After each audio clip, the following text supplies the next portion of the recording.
Good morning, everybody. Orange J here with another War of the Visions video, and today we're going to take a look at the new things coming to global this week. We have 2 new vision cards, 1 new esper, and 2 new pieces of gear through legendary reliquaries. That's a little bit of a tongue twister, I guess, but that's what we have coming our way. The vision cards are getting some global exclusive buffs. The esper might be the best thing in the patch. It might be. It seems like the best thing in the patch to me. So we're going to take a look at all of that, see if you need it, see if you want it, see if you want to pass. Let's go take a look at these things, and I want to start with the actual part 2 of the Halloween event, the Halloween vision card. Now, this is a very easy one to consider, in my opinion. If you have Halloween Lucio, I think this is a must pull. So for me, this is something I kind of need to go after. The unit effect has everything he wants on it. We're getting a global exclusive buff for him only that ups his damage, which he's already an evasion unit. He seems pretty hard to kill, and he does a lot of damage. So he'll do more damage in global than he did in JP. If you're running this buff, it has an attack on it that can help him heal himself. Luck and agility are 2 just monster stats for evasion units, and this comes with 42% luck. That is a huge amount. This is a big deal vision card. The spirit on there is nice too. If we go to the unit screen for this card, I want to focus in on a couple of things. One, Squall and Renoa are on here, and I love Final Fantasy VIII, so I just got to get that out of the way. Like, maybe I run a Squall Halloween Lucio fun times team. Probably not. That's not the strength of this thing. The strength is when you click this Earth button, in my opinion, because the other Earth units on here, specifically this top row of Earth units, are what you want to see. Your newest Earth support / damage dealer in Renoa, she's here. She can be hasting units, and King Bradley. This is the most important one to be on here. I would have loved to have seen Dialdo included on this somehow, but he's not here. Instead, you have Bradley, Lucio, Renoa, and Halloween Frederica, who is another Earth evasion unit. Now, I don't know if that's the route people will go with this card, but you could do a Lucio, Frederica, Bradley, Lucio, Frederica, Renoa, like full-on evasion team. Doubt it, doubt it. Don't think that's probably the best way to go, but Bradley being on there is just a massive deal. What a pairing for those 2 units, and then you can splash in a Renoa, or maybe a Moraga if you want to tank. You have really good cost limited tanking options here. I think this vision card is looking real good for Earth and Halloween Lucio. Then, not tied to the Halloween event at all, we are just getting a vision card esper that JP already has in Orthos the Octopus Demon. Now, I don't think this is what it's called in global, but the Octopus Demon is a pretty fun name. It is HP, attack, and spirit on the card for stats. Unit effect is attack and critical hit rate up. So this thing is all about doing damage. Like a lot of attack right here, more attack, more crit rate. Really like the unit effect here. It is a job-based vision card, and it's coming out off of Gernsback. You know, Gernsback was last week. This is this week. So it's definitely a Gernsback like focused card, I think. But magic resist 24. Okay. Critical damage 20 makes me think there's like potential here for some like high damage teams, and pierce attack 35. If we go to the unit list, we'll see this is a card. Definitely there's Gernsback. There's another pierce unit that's really good. Let's focus in, like we like to do, on the elements here for the unit this is coming out with.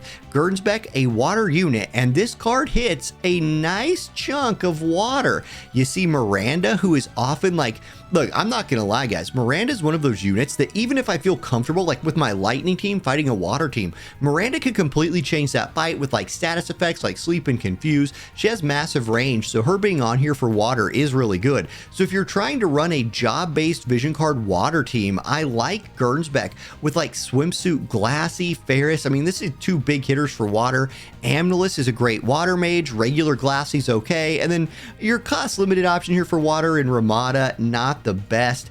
If you're looking at other strong units on here, definitely Jadam the Celebrated is worth mentioning. It hits Soul and Shalze, which is cool. Howlett the Heavens Blade and Reagan. You got a nice little like ice team right there. They don't fully take advantage of the stats on this card or the group buff, as its pierce attack 35 is really going to help piercing units, right? But magic resistance, everybody's going to like that. Critical damage, everybody's going to like that. A very powerful vision card, but it's not as good, in my opinion, as this guy, the Esper. So Orthos the Esper, first of all, 17 agility makes him not slow. Like 17 is the top of mid, in my opinion. 18, 19, 20, that's really fast. 17, you're going to live with, and you're going to feel pretty good about it.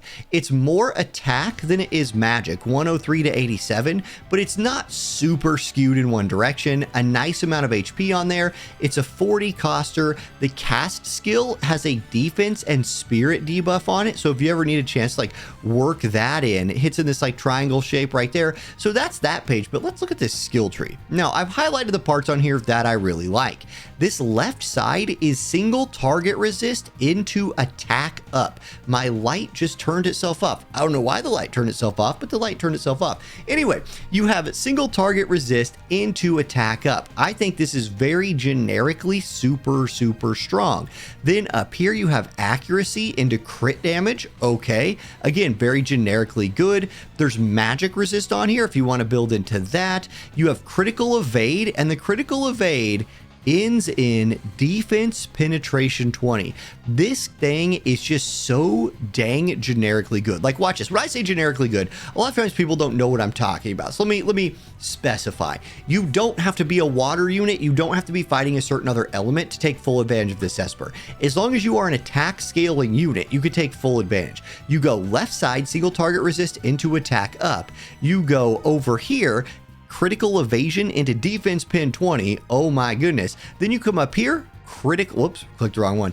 You go accuracy into crit damage. You go down here for critical rate. This is such just a strong build for any physical damage unit. So if you're like a newer player and you're looking for something that could be like a top tier attack esper, here you go. The vision card is a little bit more specific, job based. You're going to want to mix and match teams there, but this esper is worth picking up all by itself. So very strong esper coming on the board right here, and it's a water esper. What? That's possible. And of course it's a water esper that doesn't have any like water buffs on it. That's interesting as well. It does have lightning resist, and lightning is all over the game right now. So you get, what is it, 15% lightning resist right there. There's fire killer on here if you want to mix that. And if you are a pierce unit, boom, you do have some pierce attack coming along with your, what's he called again? The octopus demon. You get that all the stuff. Okay, we're also getting a new set of UR gear from Legendary Reliquaries. Maximillion is the first armor we've ever gotten from this. It is very generically good. I know I was trying to think of a different term because I just described Orthos as like so generically good. But once again, if you just are looking for a piece of gear that you're like, I don't want to think too much about like what's the specific best gear for my build. I just want something that's like I can slap it on there and it'll be good every time. A lot of HP. 22 defense is nice, 6 spirit is not the worst thing in the world, and 15 critical evade. It reduces your damage from physical or magic by 10% if your HP is above 50%. So all those units with like self heals are going to get even more run out of this than other units would. Here's 30 more critical evade, so it will be very hard to crit units wearing this, and you get debuff effect weakening 15. I don't think it's the best piece of armor we've gotten. I do love the 10% damage reduction is very strong, but I still take like Brigandine plus 6. I still kind of like that better, at least in theory. And the equipable jobs, you can see those right there. You got to be able to wear the armor. So there's that. Then we're also getting the Solomon glove. Now, when I describe this in the news, I describe this as like not armor, and it's not armor. It's a weapon. It's a glove weapon, but it has some armor stats to it. So first of all, the 215 magic, that's what you're going to be looking at. This is for magic units, Kefka, Roy Mustang, things like that. And is that Renoa? Can Renoa wear the Solomon glove? Ooh, that's a big deal if that is indeed Renoa right there, and I think it is. 200% magic damage, 10% for 5 turns. So for the first 5 turns of a fight, you're going to get a 10% magic damage buff. You will also get magic attack up 20 and single target resistance 10 on a weapon. Single target resistance 10 on a weapon insane. So there's a Solomon glove. It's coming out, and I actually think the Solomon glove, if you use a unit that can wear it, is better than the Maximillion. So if you're at the point with your account you can only fully farm out one of those, look, if you're using glove units, that Solomon glove, that's where it's at. Okay, guys, that's it for today. That's what's coming out this week. Good luck on your pulls if you're pulling for those espers and vision cards. I think for a lot of people, this will continue to be a slower polling time in the game, which is welcome after the road to worldwide, crunch that we had. Good luck in your limited guild wars. I just got a 0-star wipe today as my Elia managed to completely outpace my tank, and got herself killed, which that's embarrassing for me, and I'm admitting it to you all. So there's that. Hey, and thank you to everybody. I know I shouted out my Amazon link yesterday. I would really like to hit that goal. If you're buying anything on Amazon, please consider using my Amazon link. It's in the description of the video. Have a great day, everybody. I'll catch you next time. Peace.